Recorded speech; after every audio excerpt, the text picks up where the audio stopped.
வணக்கம்.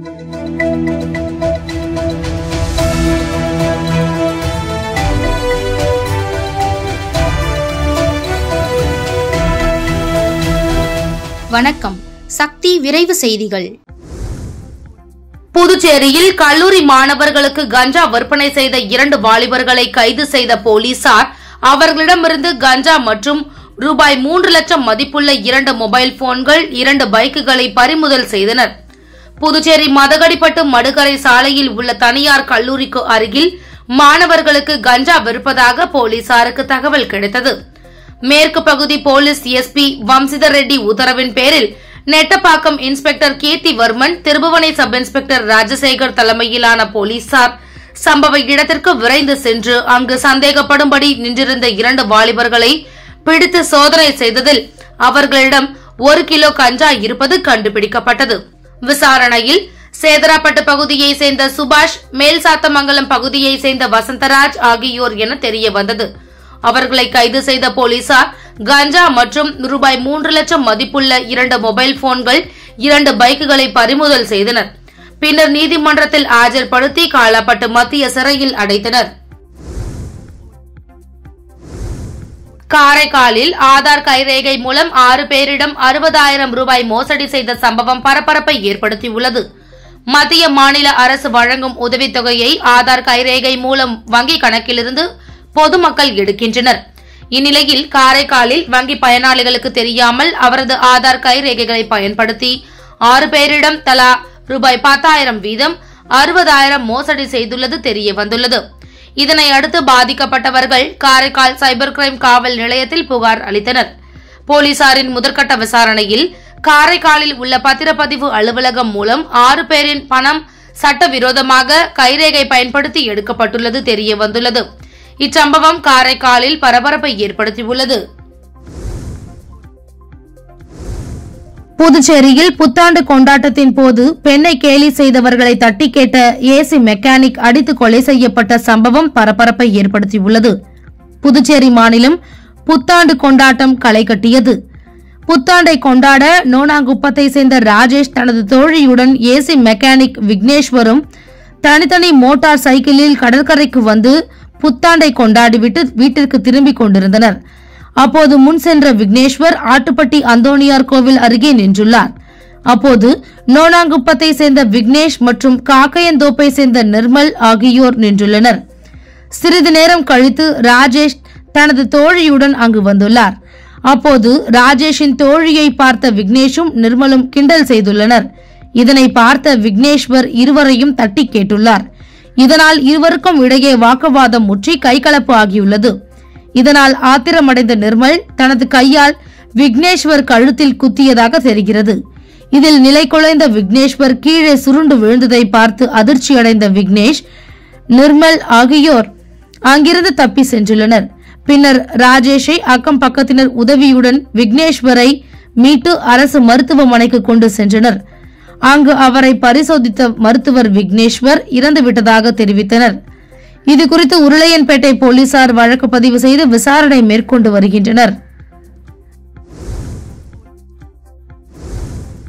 புதுச்சேரியில் சாப்பிட்ட சமோசாவிற்கு காசு கொடுக்க மறுத்து கடை உரிமையாளர் மற்றும் ஊழியரை 5 பேர் கொண்ட கும்பல் தாக்கும் சிசிடிவி காட்சிகள் வெளியாகி பரபரப்பை ஏற்படுத்தியுள்ளது. புதுச்சேரி லாஸ்பேட்டை விமான சாலையில் ராம் என்பவர் ஸ்நாக்ஸ் கடை வைத்துள்ளார். இங்கு துளசி, உமா தம்பதியினர் வேலை செய்து வருகின்றனர். இதனிடையே நேற்று மாலை கடைக்கு வந்த 5 இளைஞர்கள் சமோசா சாப்பிட்டுள்ளனர். அப்போது அதிக சமோசா சாப்பிட்டதாக பில் கொடுத்ததாக கூறி ஊழியரிடம் இளைஞர்கள் வாக்குவாதத்தில் ஈடுபட்டனர்.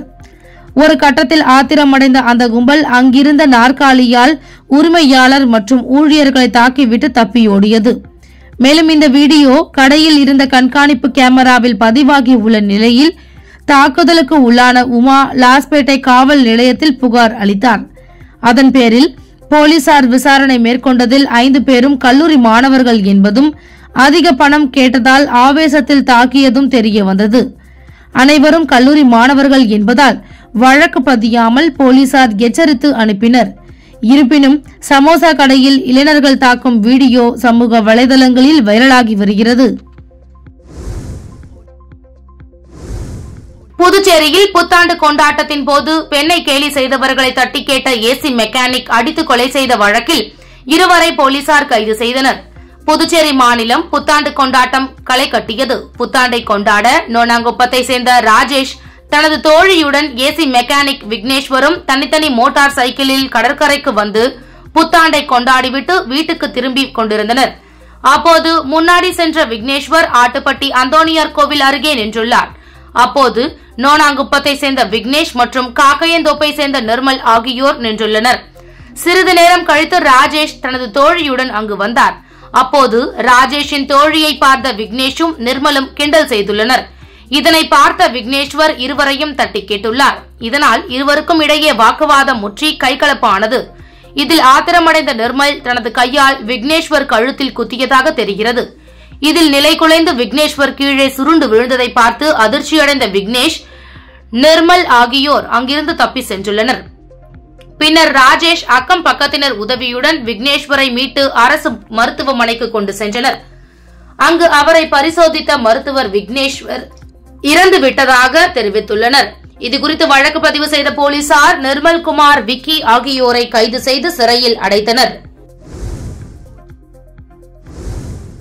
வில்லியனூர் அருகே மாமூல் கேட்டு தனியார் கம்பெனி உரிமையாளரை வெடிகுண்டு எடுத்து மிரட்டும் பொழுது வெடிகுண்டு தவறி விழுந்ததில் 2 ரவுடிகள் படுகாயம் அடைந்த சம்பவம் புதுச்சேரியில் பரபரப்பை ஏற்படுத்தியுள்ளது. புதுச்சேரி வில்லியனூர் அடுத்த ராமநாதபுரம் பிள்ளையார்குப்பம் சாலையில் வெங்கடேசன் என்பவர் பாட்டில் தயாரிக்கும் தொழிற்சாலை நடத்தி வருகிறார். அவரிடம் காலாப்பட்டு சுனாமி குடியிருப்பைச் சேர்ந்த ரவுடியான சுமன் மாமூல் கேட்டு தொடர்ந்து மிரட்டி வந்துள்ளார். இந்நிலையில் இன்று அந்த கம்பெனிக்கு சென்ற சுமன் மற்றும் அவரது நண்பர் இருவரும் கம்பெனி உரிமையாளர் வெங்கடேசனிடம் மாமூல் கேட்டு தகராறு செய்துள்ளனர். அப்பொழுது ஆத்திரமடைந்த சுமன் அவர் மறைத்து வைத்திருந்த வெடிகுண்டை எடுத்து வெடிக்க முயற்சிக்கும் பொழுது தவறுதலாக சுமன் மீதே விழுந்தது. வெடிகுண்டு வெடித்ததில் ரவுடி சுமனுக்கும் உரிமையாளர் வெங்கடேசனுக்கும் பலத்த காயம் ஏற்பட்டது. படுகாயம் அடைந்த ரவுடி சுமனும் அவரது நண்பரும் அவர்கள் ஓட்டி வந்த பைக்கிலேயே தப்பிச் சென்றனர். காலில் படுகாயம் அடைந்த கம்பெனி உரிமையாளர் வெங்கடேசனை ஊழியர்கள் காரில் மீட்டு ஜிப்மர் மருத்துவமனைக்கு கொண்டு சென்றனர். இந்த சம்பவம் குறித்து தகவல் அறிந்து வந்த வில்லியனூர் காவல்துறையினர் விசாரணை மேற்கொண்டு வருகின்றனர். புதுவை அருகே காவல்துறையினர் முன்னிலையில் நாட்டு வெடிகுண்டை வீசி வெடிக்க வைத்து மாஸ் காட்டிய அரசு கல்லூரி மாணவரை காவல்துறையினர் கைது செய்தனர். புதுவை அடுத்த தமிழக பகுதியான பெரிய கோட்டக்குப்பம் அம்பேத்கர் தெருவைச் சேர்ந்தவர் மணிவண்ணன் மகன் மூசா.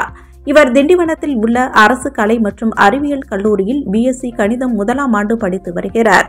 சம்பவத்தன்று மூசா அவர் வசித்து வரும் பகுதியில் அந்த வழியாக காவல்துறையினர் ரோந்து வந்தபொழுது அவர்கள் முன்னிலையில் கூழாங்கற்கள் மற்றும் வெடிமருந்தை நூலால் சுற்றி நாட்டு வெடிகுண்டு தயாரித்து அவர்கள் முன்னிலையில் வெடிக்க வைத்து காவல்துறையினரையும் பொதுமக்களையும் அச்சுறுத்தியுள்ளார்.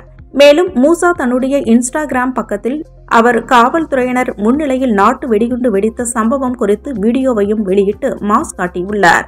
இதுகுறித்து கோட்டக்குப்பம் காவல்துறையினர் நடவடிக்கை எடுக்க விழுப்புரம் சைபர் கிரைம் காவல்துறையினருக்கு பரிந்துரை செய்தனர். இன்ஸ்டாகிராமில் வீடியோ வெளியிட்டுள்ள மூசாவை காவல்துறையினர் கைது செய்து சிறையில் அடைத்தனர். ஹேக் செய்யப்பட்டுள்ள காரைக்கால் மாவட்ட ஆட்சியர் அலுவலகம் மற்றும் திருநள்ளாறு தேவஸ்தான முகநூல் பக்கங்கள் தொடர்பாக சைபர் கிரைம் காவல்துறையினர் மூலம் நடவடிக்கை எடுக்கப்பட்டு வருவதாக மாவட்ட ஆட்சியர் தெரிவித்துள்ளார். காரைக்கால் மாவட்ட ஆட்சியர் அலுவலகம் மற்றும் திருநள்ளாறு தேவஸ்தானம் ஆகியவற்றின் முகநூல் பக்கங்கள் கடந்த 2 நாட்களாக ஹேக் செய்யப்பட்டுள்ளது. இதனையடுத்து அந்த முகநூல் பக்கங்களை இயக்க முடியாத சூழல் இருந்து வந்துள்ளது. இந்த தகவலை அறிந்த மாவட்ட ஆட்சியர் குலோத்துங்கன் உடனடியாக சைபர் கிரைம் காவல்துறையினரை தொடர்பு கொண்டு புகார் அளித்துள்ளார். இதேபோன்று திருநள்ளாறு கோவில் நிர்வாக அதிகாரி அருணகிரிநாதன் சைபர் கிரைம் காவல்துறையினருக்கு புகாரை அளித்துள்ளார். புகாரை ஏற்றுக்கொண்ட சைபர் கிரைம் காவல்துறையினர் முகநூல் பக்கங்களை ஹேக் செய்தது யார் என்பது குறித்து விசாரணை மேற்கொண்டு வருவதோடு அந்த முகநூல் பக்கங்களை மீட்பதற்கு நடவடிக்கை மேற்கொண்டு வருகின்றனர்.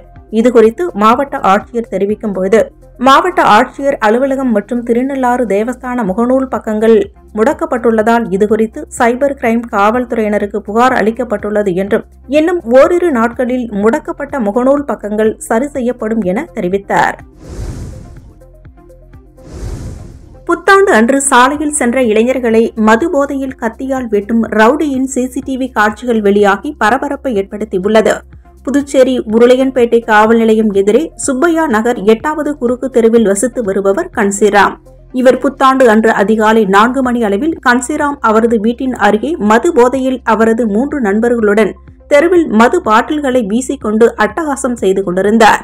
அப்பொழுது அந்த வழியே சென்ற அதே தெருவைச் சேர்ந்த பொறியியல் பட்டதாரி இளைஞர் நவீன் மீது கன்சிராம் மது போதையில் மது பாட்டில்களை வீசியுள்ளார். இச்சம்பவத்தை நேரில் கண்ட பெற்றோர்கள் மற்றும் தெருவாசிகள் தட்டி கேட்டுக் கொண்டிருந்த போது கன்சிராம் அவரது வீட்டில் மறைத்து வைத்திருந்த அரிவாளை கொண்டு பட்டதாரி இளைஞன் நவீன் தலையிலும் அவரது நண்பர் வினோத் கையிலும் வெட்டியுள்ளார். இதுகுறித்து தகவல் அறிந்த காவல்துறையினர் சம்பவ இடத்திற்கு விரைந்து வந்தபோது கன்சிராம் நண்பர்கள் 3 பேரும் தப்பியோடினர். கன்சிராமை மட்டும் பிடித்து கத்தியினை பறிமுதல் செய்து காவல் நிலையம் அழைத்துச் சென்றனர்.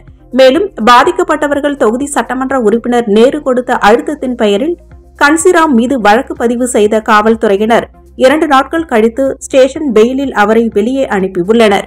மேலும் தப்பியோடிய 3 நபர்களை காவல்துறையினர் இதுவரை பிடிக்காதது ஏன் என அப்பகுதி மக்கள் கேள்வி எழுப்பியுள்ளனர். இந்த சம்பவம் குறித்த சிசிடிவி காட்சிகள் தற்போது வெளியாகி பரபரப்பை ஏற்படுத்தியுள்ளது. காரைக்கால் மாவட்டம் திருப்பட்டினத்தில் உள்ள பூங்காளியம்மன் கோவில் உச்சியில் உள்ள கோவில் கலசத்தை மர்ம நபர் ஒருவர் திருடி கீழே இறங்க முயற்சித்துக் கொண்டிருந்தார். அதை பார்த்த அப்பகுதி பொதுமக்கள் மர்ம நபரை பிடிக்க முயற்சித்த போது அவர் மேலிருந்து கீழே குதித்து தப்பிக்க முயற்சித்த போது கால்களில் அடிபட்டும் கோவில் கலசம் குத்தியும் காயமடைந்தார். இதனை அடுத்து மர்ம நபரை பிடித்த ஊர் மக்கள் திருப்பட்டினம் காவல் நிலையத்தில் ஒப்படைத்தனர். காவல்துறையினர் விசாரணையில் மர்ம நபர் நாகை மாவட்டம் வேளாங்கண்ணி அடுத்துள்ள பூவை தேடி பகுதியைச் சேர்ந்த நந்தகுமார் என்பது தெரியவந்தது. பின்னர் காவல்துறையினர் அவரை கைது செய்து நீதிமன்றத்தில் ஆஜர்படுத்தி சிறையில் அடைத்தனர். முன்னதாக அவருக்கு காரைக்கால் அரசு பொது மருத்துவமனையில் முதலுதவி சிகிச்சை அளிக்கப்பட்டது குறிப்பிடத்தக்கது. தனியார் தொழிற்சாலையில் லஞ்சம் கேட்டதாக எழுந்த புகாரில் வணிக வரித்துறையைச் சேர்ந்த 3 அதிகாரிகள் உட்பட 4 பேரை சிபிஐ அதிகாரிகள் கைது செய்தனர். புதுச்சேரி இந்திரா காந்தி சதுக்கம் அருகே புதுச்சேரி அரசின் வணிக வரித்துறை அலுவலகம் செயல்பட்டு வருகிறது. இங்கு பணிபுரியும் 2 அதிகாரிகள் பெண் ஆலோசகர்கள் மூலம் வில்லியனூர் பகுதியில் உள்ள தனியார் பிளாஸ்டிக் தயாரிக்கும் தொழிற்சாலை நிர்வாகத்திடம் லஞ்சம் கேட்டதாக தெரிகிறது. இது தொடர்பாக தனியார் தொழிற்சாலை நிர்வாகத்தினர் செல்போனில் பேசிய ஆடியோவை ஆதாரத்துடன் சிபிஐயிடம் புகார் அளித்துள்ளனர்.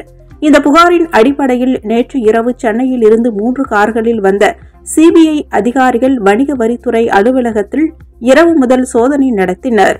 இதில் 2 அதிகாரிகள் பெண் ஆலோசகர் மற்றும் தொழிற்சாலை உரிமையாளர் உட்பட 4 பேரையும் சிபிஐ அதிகாரிகள் கைது செய்து தனி இடத்தில் வைத்து விசாரணை நடத்தி வருகின்றனர்.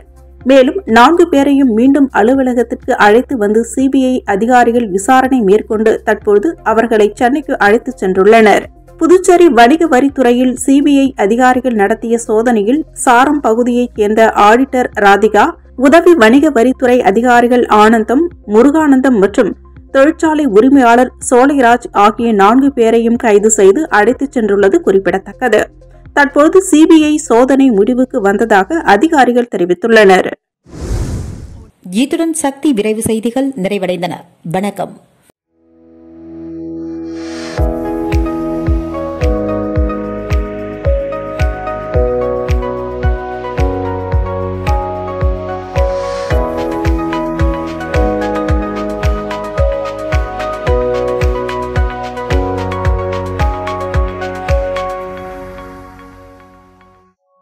உங்கள் சக்தி செய்திகளை உடனுக்குடன் தெரிந்து கொள்ள சக்தி சேனல் புதுச்சேரி யூடியூப் சேனலை சப்ஸ்கிரைப் செய்து கொள்ளுங்கள். மறக்காமல் பெல் பட்டனையும் கிளிக் பண்ணுங்க, ஷேர் பண்ணுங்க, லைக் பண்ணுங்க. உங்கள் சக்தி சேனல்.